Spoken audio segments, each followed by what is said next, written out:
नमस्कार दोस्तों, हमारे चैनल अतुल्य जीवन में एक बार फिर से आप सभी का स्वागत है। यूं तो हर बार हमारी यही कोशिश होती है कि हम एक से बढ़कर एक ज्ञानवर्धक वीडियो लेकर नियमित रूप से आपकी सेवा में उपस्थित होते रहें, क्योंकि हमारा मानना है कि ज्ञान वो दिव्य आंख है जो विषम परिस्थितियों में भी हमारा मार्गदर्शन करता है तथा हमारे सभी संशयों का नाश कर हमें सदैव आगे बढ़ने के लिए प्रेरित करता है। इसलिए आप सभी से निवेदन है कि इस वीडियो को अंत तक अवश्य देखें ताकि आपको इसका वास्तविक आशय समझ आ सके। और अब यदि आप हमारे चैनल पर नए हैं या फिर आपने हमारा चैनल अभी तक सब्सक्राइब नहीं किया है तो प्लीज इसे अभी सब्सक्राइब कर लें, साथ ही बेल आइकन प्रेस करना ना भूलें ताकि आपको हमारे आने वाले सभी नए वीडियोस के नोटिफिकेशंस मिलते रहें। और अब आप सबका ज्यादा समय न लेते हुए आइए इस वीडियो को शुरू करते हैं। यूं तो हम सभी एक सुखी एवं समृद्ध जीवन जीना चाहते हैं, पर विडंबना यह है कि हम इसके लिए वर्तमान में प्रयास नहीं करते। या तो हम अपने बीते हुए कल के बारे में सोचकर दुखी होते रहते हैं या फिर अपने आने वाले कल के सपने देखने तथा व्यर्थ की योजनाएं बनाने में व्यस्त रहते हैं। और इन दोनों ही स्थितियों में हमें अपने आज की परवाह नहीं होती और हम यह भूल जाते हैं कि जिंदगी कोई रेस्टोरेंट नहीं है, बल्कि यह एक कैफेटेरिया है जहां हमें कीमत तो पहले चुकानी पड़ती है पर सुविधाएं बाद में मिलनी शुरू होती हैं। और यही हमारे दुखों का सबसे बड़ा कारण है, क्योंकि वर्तमान का संस्कार लेकर ही भविष्य का जन्म होता है। अतः स्वाभाविक है कि वर्तमान के सदुपयोग पर ही भविष्य की खूबसूरती निर्भर करती है। पर अफसोस कि हमें इस बात की समझ ही नहीं होती, और जब तक हमें इस बात का पता चलता है तब तक बहुत देर हो चुका होता है और सिवाय अफसोस करने के हमारे पास कुछ भी नहीं बचता। और बीते हुए कल का अफसोस और आने वाले कल की चिंता, ये दो ऐसे चोर हैं जो हमारे आज की खूबसूरती चुरा ले जाते हैं। इसलिए जहां तक संभव हो हमें आज में जीने का प्रयास करना चाहिए, क्योंकि यदि हमारा आज संवर गया तो कल तो अपने आप ही संवर जाएगा। परंतु यह इतना आसान भी नहीं है, क्योंकि हमारा मन बहुत ही चंचल है, जिस कारण यह या तो भूतकाल में घटित घटनाओं या फिर भविष्य की कल्पनाओं में निरंतर ही भटकते रहता है। अतः अपने मन को इस प्रकार भटकने से रोकने के लिए हमें वर्तमान में जीने की कला सीखनी होगी, क्योंकि जीवन न तो भूतकाल में था और न ही यह भविष्य में होगा। जीवन तो केवल वर्तमान में है, अतः हमें वर्तमान में जीना सीखना होगा। और इसके लिए पहला तरीका यह है कि हम हमेशा क्रियाशील बने रहें और बिना कुछ और सोचे बस अपना काम करते जाएं। कोई इच्छा नहीं, कोई और लक्ष्य नहीं, कोई महत्वाकांक्षा नहीं, बस केवल अपने काम में लगे रहें।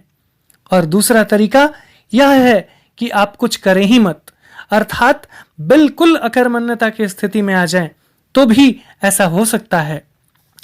तात्पर्य यह है कि या तो पूरी तरह क्रियाशील हो जाएं या फिर पूरी तरह निष्क्रिय, या तो जबरदस्त जुनून हो या फिर बिल्कुल ही उदासीनता। ये दोनों ही तरीके आपको उस ओर ले जाएंगे, लेकिन समस्या यह है कि हम कोई भी काम पूरी तरह नहीं करते, क्योंकि हमें डर लगा रहता है कि पता नहीं क्या हो जाए। हम अपना काम पूरे जुनून, पूरी प्रतिबद्धता के साथ नहीं करते, बल्कि कुछ समय बाद ढीले पड़ जाते हैं। न तो हम पूरी तरह जुनूनी ही बन पाते हैं और न ही पूरी तरह उदासीन ही। हर परिस्थिति में हम खुद को रोकने लगते हैं और हमारे रोकने की यही आदत हमारे काम को भविष्य में ले जाकर खड़ा कर देती है।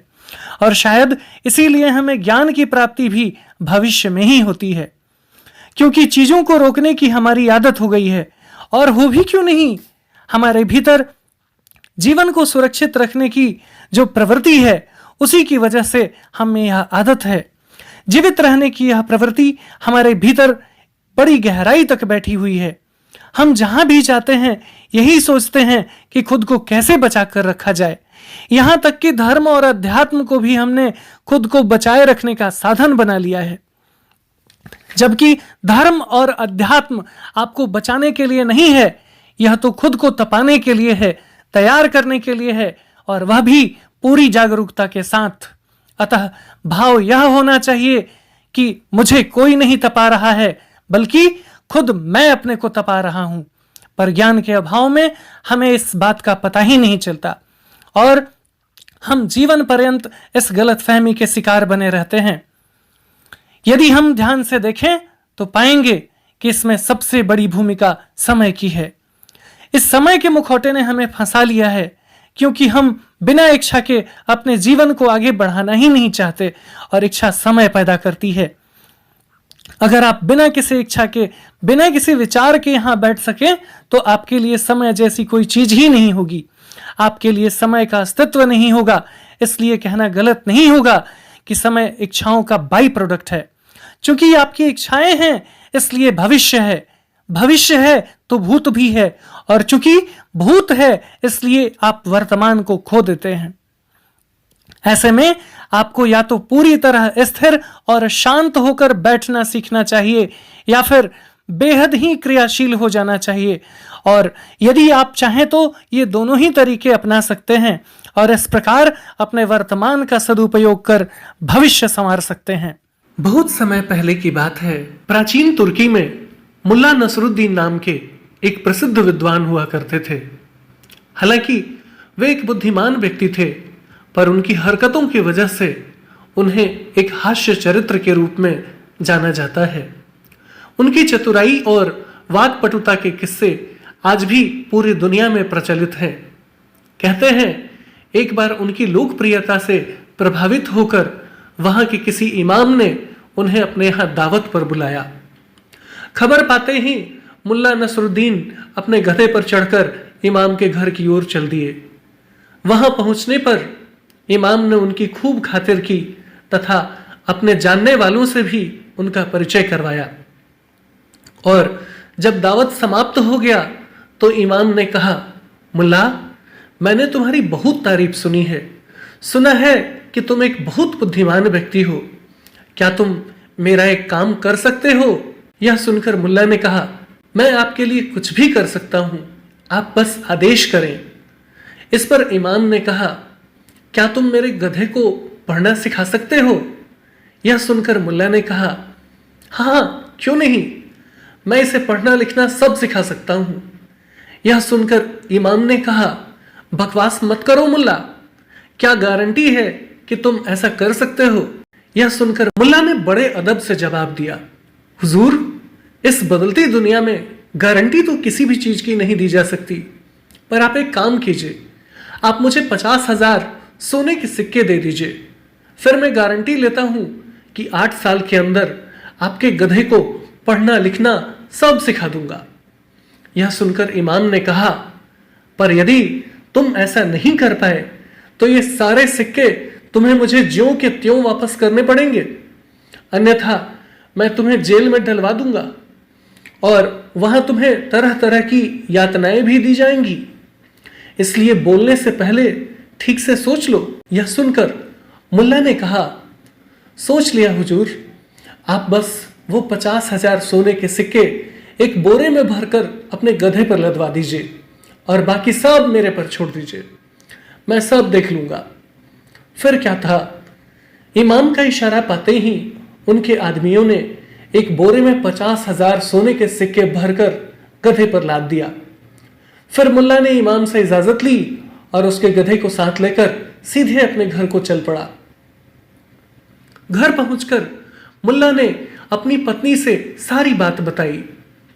सब कुछ ध्यान से सुनने के बाद उसकी पत्नी ने कहा, मुल्ला, ये क्या किया तुमने? तुम अच्छी तरह जानते हो कि तुम ऐसा नहीं कर सकते, फिर भी तुमने इमाम को जबान दे दिया। तुम्हें पता है इसका अंजाम क्या होगा? यह सुनकर मुल्ला ने बड़ी सहजता से उत्तर दिया, 8 साल बहुत होते हैं मेरे दोस्त, संभव है इन 8 सालों में मैं ही नहीं रहूं, या फिर ये इमाम नहीं रहे, या फिर यह भी हो सकता है कि तब तक यह गधा नहीं रहे। और यदि इन 8 सालों में हम तीनों में से कोई नहीं मरता तो भी मेरे पास यह सोचने के लिए काफी समय होगा कि मैं इमाम की सजा से कैसे बच सकता हूं, और इस बीच मैं इन सोने के सिक्कों को अपने धंधे में लगा दूंगा। 8 साल में तो ये कई गुने हो जाएंगे, फिर यदि इन्हें वापस भी करना पड़ा तो भी यह फायदे का ही सौदा होगा। अब यदि हम इस कहानी को ध्यान से समझने की कोशिश करें तो पाएंगे कि हमें न तो अपने बीते हुए कल के बारे में बहुत ज्यादा सोचना चाहिए और न ही अपने भविष्य के बारे में अधिक चिंता करनी चाहिए, बल्कि हमें वर्तमान में जीने की कला सीखनी चाहिए। तभी जाकर हम अपने प्रयासों में सफल हो सकेंगे और इस जीवन की सार्थकता सिद्ध हो पाएगी। यदि आपको हमारा वीडियो अच्छा लगा हो तो प्लीज इसे लाइक करें और ज्यादा से ज्यादा शेयर करें, ताकि हमारा मनोबल यूं ही बना रहे और हम एक से बढ़कर एक ज्ञानवर्धक वीडियो लेकर नियमित रूप से आपकी सेवा में उपस्थित होते रहें। और तब तक के लिए बने रहें हमारे चैनल अतुल्य जीवन पर। हम इसी प्रकार का ज्ञानवर्धक वीडियो लेकर जल्द ही एक बार फिर से आपकी सेवा में उपस्थित होंगे। जय हिंद, जय भारत।